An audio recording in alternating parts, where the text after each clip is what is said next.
Hello, I'm Wayne Torbert, and I have written several books. The book that I'm going to be reading from today is this one right here.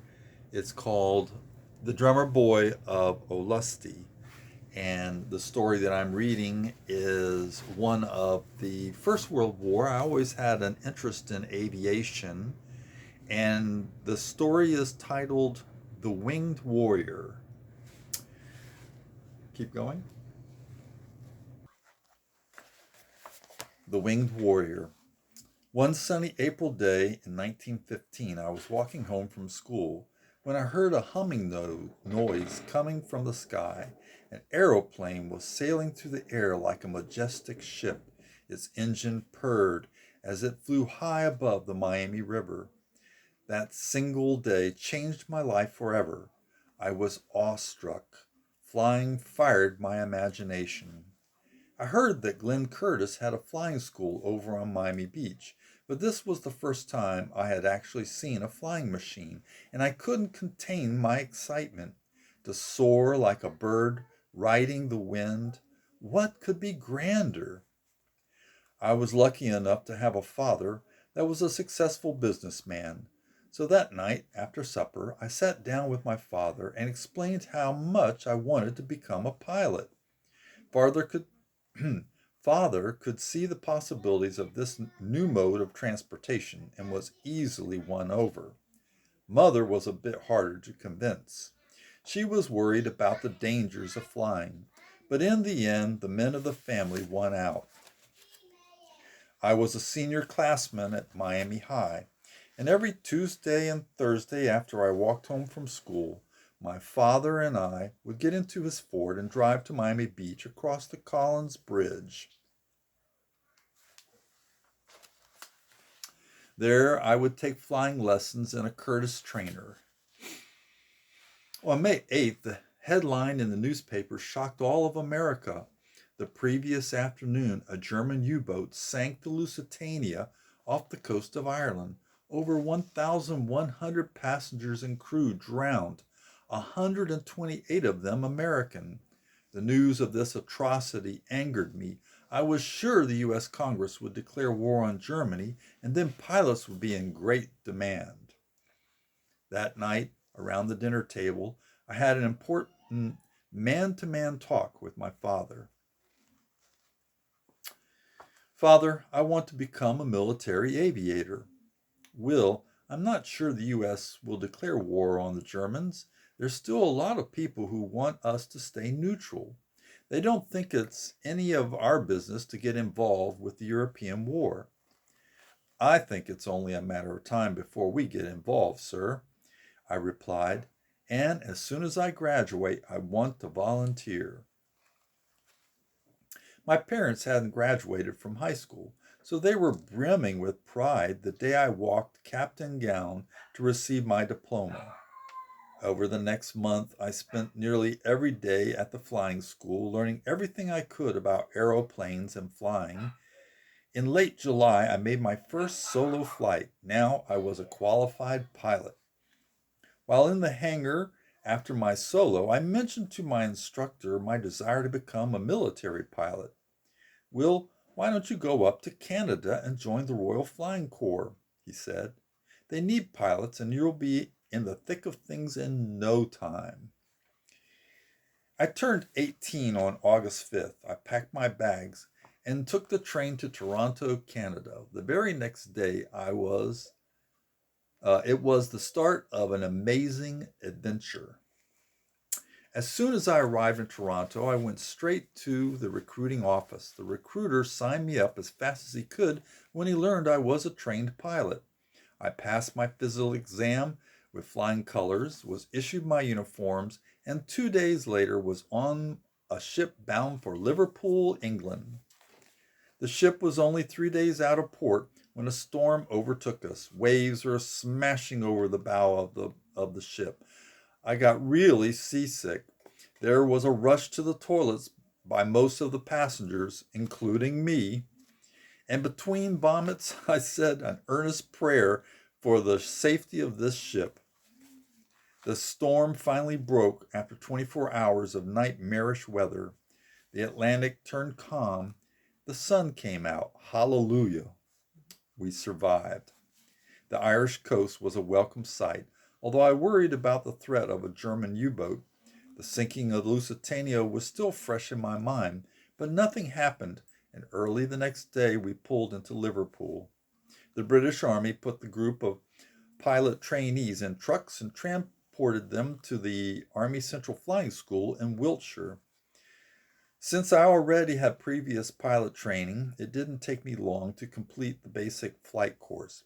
After I made 3 flights in the Maurice Farm, a 2-seat biplane trainer, my instructor was sufficiently impressed with my skill at handling the aeroplane. The following Friday, he said I could take it up solo. The Maurice Farm Longhorn was easy to fly. What a joy it was to be flying over the English countryside on this sunny September morning. I headed straight for the famous circle of huge stones called Stonehenge on Salisbury Plain. Banking to my left, I got a splendid view of the ancient landmark below me. I circled it a couple of times, then headed back to the aerodrome. My instructor congratulated me and said my next stop was Advanced Flight School.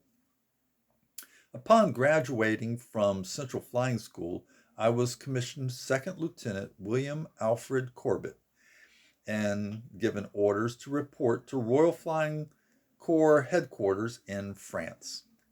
I took the ferry across the English Channel to Calais. 30 miles inland was the RFC headquarters at St. Omer. There I was introduced to the Vickers gun bus, a 2-seat pusher aeroplane which was designed as a fighting scout. In May 1915, a Dutchman named Anthony Fokker invented an interrupter gear to allow a machine gun to shoot through the turning arc of a propeller without hitting it. During the last half of 1915, his Fokker monoplane, or Eindecker, became the terror of the skies over the Western Front. The English and the French did not have this technology yet, so many of their airplanes became Fokker fodder. The Vickers gun bus was a 2-seat pusher. A pusher had the engine behind the pilot, literally pushing the aeroplane along. In the very front of the aeroplane sat the observer gunner with his Lewis machine gun. The gunner could fire his weapon forward or to either side, and behind the observer sat the pilot. In 1915 and the first part of 1916, that was the best aeroplane the British could offer their pilots. As novice pilots in training, we were instructed to stay away from the Western Front, and so, for my first flight in the Vickers Scout, I was instructed to fly west until I reached the English Channel, and then return to the aerodrome. In less than half an hour I was over the coast and enjoying the view. I could see a small fishing boat far below, its wake making a white mark on the deep blue sea. Once I made my turn, I used my compass to fly east until I saw my home field. The October weather was starting to turn bitter cold. Coming from Florida, I wasn't used to northern France's cold weather. I asked my instructors for advice on how to keep warm in an open cockpit. They told me that layering was the key to staying warm, and that I should buy myself a good fleece-lined leather jacket to wear over my uniform and fleece-lined boots. I bought them the first chance I got. By late October, I was ready to take my final tests in advanced flight training. I was instructed to fly to Abbeville and then continue to Amiens, where I was to land and pick up a dispatch from the aerodrome's commanding officer. After receiving the dispatch, I was to take off and return to my home aerodrome. Using my compass, I flew southwest towards the English Channel. As I approached the coast, I began searching for the river Somme, and soon spotted it. I flew over Abbeville, and then followed the river southeast to Amiens Aerodrome. My landing at Amiens was flawless. I reported to the aerodrome's CO and was given a dispatch to take back to St. Omer. I was soon back in the air, headed for home. There were few clouds in the sky, and I could see for miles. The western front was not very far to the east. My curiosity got the best of me, and I decided to veer a little bit towards the northeast so that I might have a look at where all the action was taking place. As I neared the front, the landscape began to turn from green to a dark brown color, evidence of heavy shelling. My altitude was around 6,000 feet, and I flew over and along the British trenches. That was when puffs of black smoke began to appear in the sky around me. It was what the British called Archie. The Germans were shooting at me, and I didn't like the feeling. I quickly banked to the west, heading away from the front, and resumed my journey home. 2 days after successfully completing my final test flight, I was issued orders to report to number 11 Squadron. Is that 20 minutes? Okay. When I got to St. Pour Aerodrome, I entered the headquarters building, told the sergeant on the front desk that I was a replacement pilot, and was issued into the squadron commander's office. I snapped to attention and gave the major a salute. Second Lieutenant William Corbett, reporting as ordered, sir. The major returned my salute, pointing to a chair in front of his desk. Very good, Lieutenant. Please take a seat. I made myself comfortable. Lieutenant, I wish to welcome you to the 11th Squadron. We are the first RFC squadron made up solely of scout aeroplanes. I am your squadron leader, Major Lionel Reese, he said, extending his hand. I leaned forward and shook it. I understand you are Canadian. Well, actually, I'm American. When the Germans sank the Lusitania, I decided to throw my hat in with the British. Wonderful. As a matter of fact, we have an American cowboy in the squadron, Lieutenant Frederick Libby. I'll be sure to take you around to meet him. He is in sea flight, and I will assign you to the same flight. Oh, thank you, sir. Now, a word of advice. I want you to learn everything you can from the veteran pilots. It seems we lose most pilots in the first 3 weeks of being at the front. So, if you can live through your first month here, you stand a good chance of survival, explained the major. The major seemed like a nice fellow. We walked over to a row of large tents and ducked into one of them. He introduced me to Captain Stephen Price and to the American, Lieutenant Fred Libby. Gentlemen, this is our new pilot, Lieutenant William Corbett, said the major. Oh, please call me Will, I chimed in. The two officers greeted me. I'm assigning him to your flight, and he can take over McCarthy's cot, instructed the major. 9 days ago, Lieutenant Sean McCartney and his observer, Sergeant Childs, went out on patrol. They didn't come back. And since McCartney is presumed dead, I was assigned to his cot. After unpacking my kit bag, I plopped down on my cot. Our flying is over for the day. Why don't you join us in the mess hall for supper? Asked Fred Libby. The three of us strolled over to the mess, where most of the squadron was already eating. Our supper consisted of beans on toast with scrambled eggs and a large mug of hot tea. We made for the piano as soon as we finished our meal. One of the officers was just warming up the ivories. Soon a dozen men were huddled around the piano, singing at the top of their voices. It was a great way to relax, and everyone was having a grand time. Will, we are scheduled for a dawn patrol tomorrow, so we better turn in a bit early, said Captain Price. My Batman, Nigel Wilson, will wake you up at 4 o'clock. So, wake up is 4 o'clock, said Nigel. Oh, I messed up. Sir, wake up is 4 o'clock, said Nigel, shining his flashlight into Captain Price's face. Turn that torch off, mumbled the captain. Actually, sir, you can go back to sleep. There's a real pea souper this morning. The fog is so thick you can't see your hand in front of your face, and Major Reese has cancelled the dawn patrol. Fine, thank you, Nigel, said the captain as he pulled his blanket over his head and went back to sleep. Sure enough, when I walked over to the mess for breakfast, it was like walking through a cloud. Certainly there would be no flying this morning. I was halfway through my bangers and mash, what the Brits call sausage and mashed potatoes, when Price and Libby sat down at my table. I'm glad you didn't have to go on the dawn patrol for your first trip over the front, remarked Captain Price. What's so bad about a dawn patrol? I asked. Well, we are on the west side of the Western Front. The Huns are on the east side. And as you know, each morning the sun comes up in the east. And since the enemy will be flying from the east, the sun's glare makes it hard to spot them. We have a saying, beware of the Hun in the sun. Spotting enemy aeroplanes before they spot you is crucial to your survival.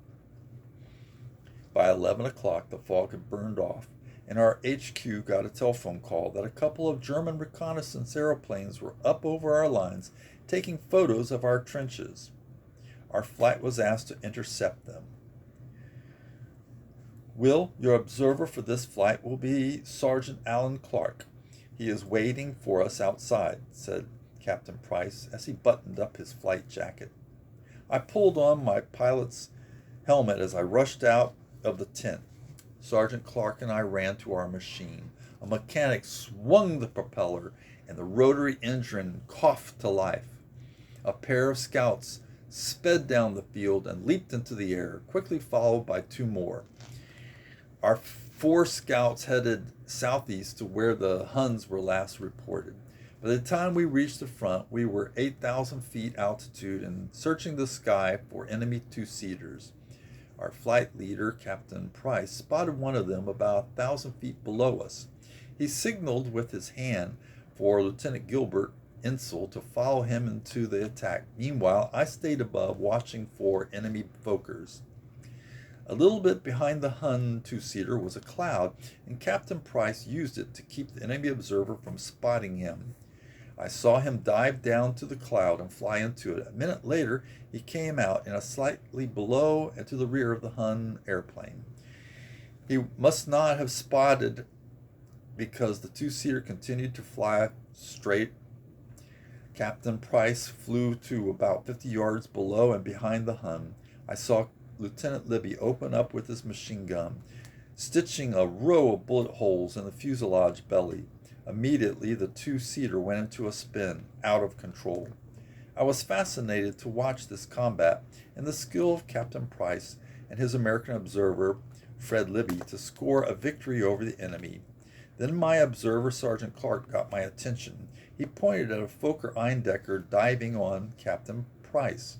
I started to dive to intercept the Fokker, but before I could get there, Lieutenant Insel engaged the Hun Fokker.